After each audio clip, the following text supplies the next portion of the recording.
अस्सलामुअलैकुम dear friends, welcome to the channel of pharmacy learning point. आज का हमारा टॉपिक है 9 basic points you must know about pharmacology. वो 9 पॉइंट्स आपकी स्क्रीन पर दिखाई भी दे रहे हैं। Number 1 drug name, number 2 drug class, number 3 pharmacologic actions, number 4 biochemical effects, number 5 mechanism of action, number 6 absorption and distribution, number 7 elimination, number 8 half life, number 9 drug interactions.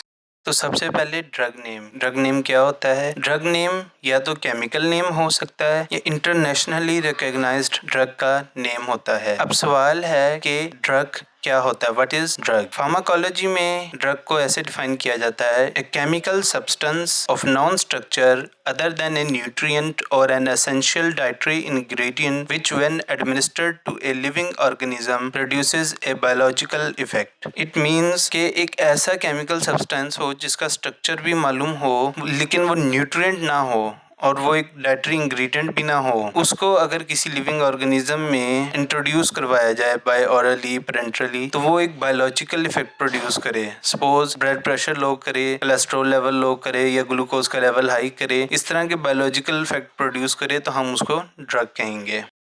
अब हम आते हैं ड्रग क्लास की तरफ। It is group of drugs that share similar pharmacologic actions and profile. The drug class are made to make it convenient for study of drugs. यानी कि एक ऐसा ड्रग्स का ग्रुप जिनकी फार्माकोलॉजिकल एक्शन सिमिलर हों और उनकी प्रोफाइल में जो बाकी चीज़ें जो हम बाकी पॉइंट्स पीछे डिस्कस कर चुके हैं जैसे उनकी absorption, distribution, mechanism of action, elimination, ये सिमिलर हों। ये इसलिए किया जाता है ताकि ड्रग्स की जो स्टडी है वो इजी हो।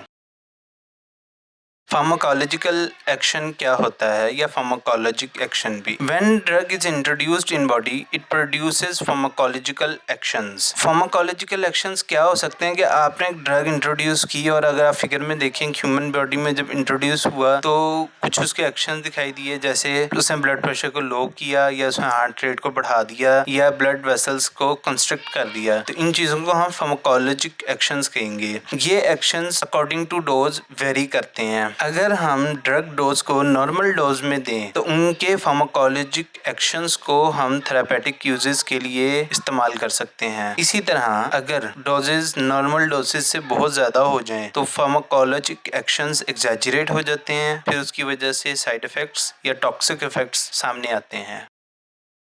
बायोकेमिकल इफ़ेक्ट्स क्या होते हैं? जब ड्रग फार्माकोलॉजिक इफ़ेक्ट्स प्रोड्यूस करती हैं तो उसकी वजह ये होती है कि केमिकल जो लेवल्स होते हैं विद इन जो बॉडी, एंडोजिनस केमिकल्स, उनके levels with in the body change हो जाते हैं। जैसे कि कोलेस्ट्रॉल, अगर हम ड्रग देने से हो सकता है कि कोलेस्ट्रॉल का लेवल बॉडी में डाउन हो जाए या फिर ग्लूकोज का लेवल डाउन हो। Mechanism of action. It refers to the drug interaction with receptors or molecule due to which the pharmacologic action is produced. यानी कि ये उस प्रोसेस को रेफर करता है जिसमें ड्रग का रिसेप्टर्स या दूसरे मॉलिक्यूल्स के साथ इंटरेक्शन होता है और फार्माकोलॉजिक एक्शन प्रोड्यूस होते हैं। तो यहाँ पे हमारे 4 प्राइमरी ड्रग टारगेट्स होते हैं। Number 1 is receptor, Number 2 is enzyme, number 3 is carrier molecules and number 4 ion channels. अब receptors क्या होते हैं? Receptors, it is the protein molecules whose function is to recognize and respond to endogenous chemical signals. यानी ऐसे protein के molecules जिनका काम recognise करना और केमिकल सिग्नल्स को रिस्पॉन्ड करना है। आयन चैनल्स क्या होते हैं? Ion channels these are essentially gateways in cell membranes which selectively allow passage of particular ions and are induced to open and close by a variety of mechanisms। मतलब कि ये cell membrane के अंदर gateways होते हैं और ये particular ions को सिर्फ अलाउ करते हैं पास करने के लिए और इनके ओपन और क्लोज होने के काफ़ी सारे मैकेनिज्म होते हैं। अब एंजाइम्स क्या होते हैं? Enzymes these are protein structures which help to increase the metabolic reactions. ऐसे प्रोटीन स्ट्रक्चर्स जो मेटाबॉलिक रिएक्शंस को इंक्रीज करें या उन्हें कैटालाइज करें। कैरियर मॉलिक्यूल्स क्या होते हैं? Carrier these help in movement of ions and small organic molecules across the cell membranes. ये आयंस की और स्मॉल ऑर्गेनिक मॉलिक्यूल्स की मूवमेंट करवाते हैं सेल मेम्ब्रेन के क्रॉस। अब हम आते हैं एब्जॉर्प्शन डिस्ट्रीब्यूशन की तरफ। सबसे पहले समझना ज़रूरी है ड्रग डिस्पोजिशन क्या होती है। Drug disposition is constituted by absorption, distribution, metabolism and excretion. Drug disposition में 4 चीज़ें हैं, एक एब्जॉर्प्शन, दूसरी डिस्ट्रीब्यूशन, तीसरी मेटाबॉलिज्म और फोर्थ एक्सक्रीशन। एब्जॉर्प्शन क्या है? Absorption refers to the process by which drug molecules are absorbed from the site of administration to the systemic circulation. फिर distribution refers to the process by which drug molecules are reversibly distributed to cellular and tissue fluids from bloodstream. Drug molecules move around the body through bulk flow और diffusion. अब हम इसको समझते हैं। आपने एक drug दी, किसी साइट पे उसको एडमिनिस्टर किया, सपोज ऑरली, और उसके बाद उसको ब्लड में या सिस्टेमिक सर्कुलेशन में पहुंचने में जो पहुंचेगा जिस प्रोसेस के थ्रू, उसको हम एब्जॉर्प्शन कहेंगे। अब वंस वो सिस्टेमिक सर्कुलेशन में पहुंच गया तो उसने आगे सेलुलर फ्लूइड्स या टिश्यू फ्लूइड्स में जाना है ब्लड स्ट्रीम से, ताकि वो अपने टारगेट तक पहुंच सके और वहां पे अपना फार्माकोलॉजिक एक्शन दिखा सके। तो इस प्रोसेस को, ये रिवर्सिबल होता है। टिश्यू फ्लूइड्स से पहले वो ब्लड से टिश्यू फ्लूइड्स में जाता है और फिर वापस जो है ना फ्लो के दरमियान, डिफ्यूजन के दरमियान में वो वापस स्ट्रीम में, ब्लड स्ट्रीम में भी आ जाता है। इसको हम कहते हैं डिस्ट्रीब्यूशन। ड्रग की absorption, distribution, onset of action and duration of action, ये सारे रूट ऑफ एडमिनिस्ट्रेशन की वजह से इफेक्ट हो सकते हैं। अब रूट ऑफ एडमिनिस्ट्रेशन बदलेंगे और ये इनमें चेंज आता रहेगा। मोस्ट कॉमन जो एडमिनिस्ट्रेशन की रूट हैं वो हैं oral, sublingual, subcutaneous, intramuscular, intravenous, nasal, optic, ophthalmic, inhalation, rectal and vaginal. ये ऑनसेट ऑफ एक्शन क्या होता है? Onset of action is the time taken by drug with specified dose and route of administration to produce its pharmacologic action from the time of drug administration. Suppose आपने एक drug दी। Duration of action, duration of action is the total time during which a drug with specified dose and route of administration exerts it pharmacologic action. अब ये होता क्या है? मान लीजिए आपने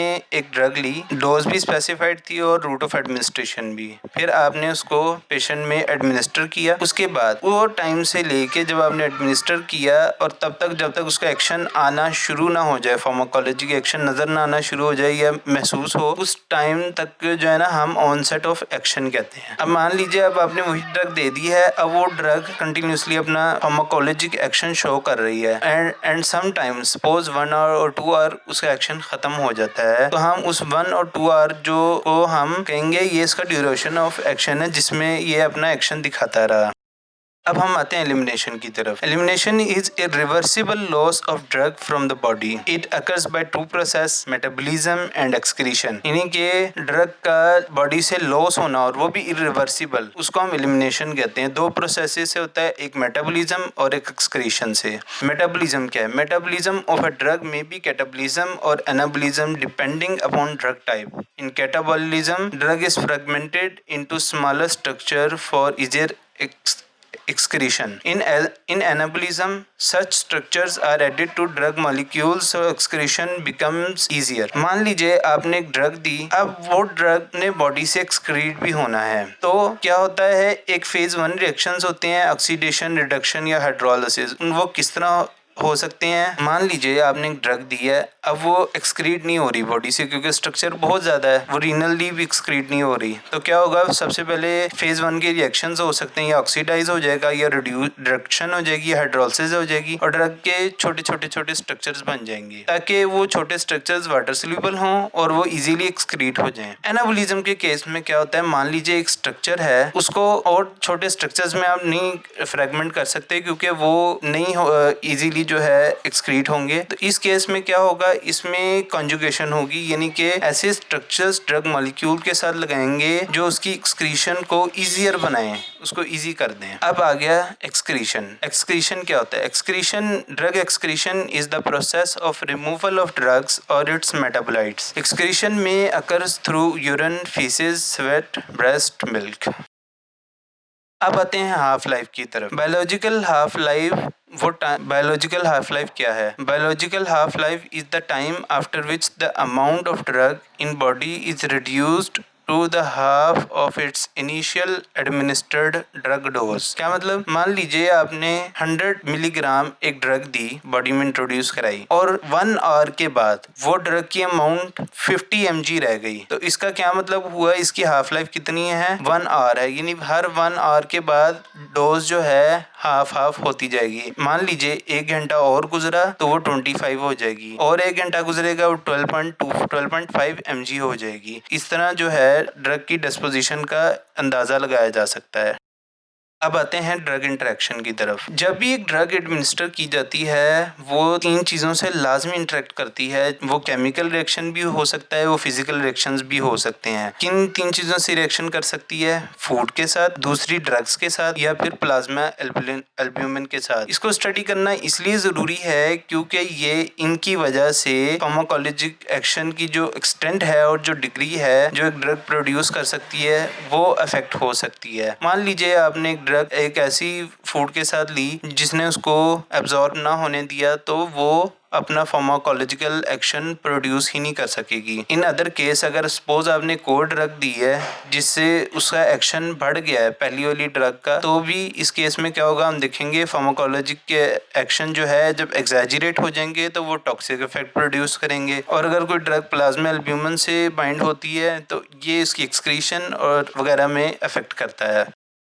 अगर आपको हमारी वीडियो पसंद आई तो प्लीज़ इसे लाइक कीजिए, हमारे चैनल को सब्सक्राइब कीजिए और साथ में बेल आइकन को भी दबा दीजिए ताकि आपको हमारी न्यू वीडियोस की अपडेट्स मिलती रहें। और इसे अपने दोस्तों के साथ भी शेयर कीजिए और प्लीज़ आप हमें अपनी कीमती राय से ज़रूर आगाह कीजिए। Thank you.